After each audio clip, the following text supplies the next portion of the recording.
Sé que no son maneras, pero bueno, ya sabes cómo van estas cosas. Bienvenido. Me llamo Lesh y soy vuestro nuevo profesor porque María está de baja. Y me falta... Carlos.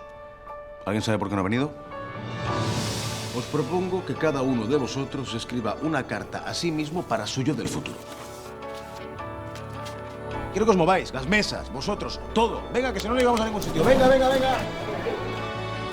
¿Su madre le sobreprotege? Tengo una buena noticia que daros. Mañana, Carlos vuelve a clase.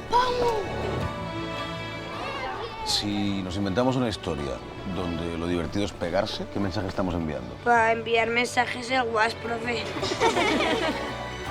Carlos se ha ido. Mentiste, que me echaban de menos, que no sé qué.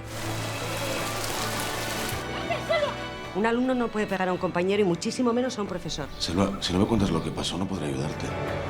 Ahora vuelvo. Quietos. Perdona, estoy... Muerto de miedo estás.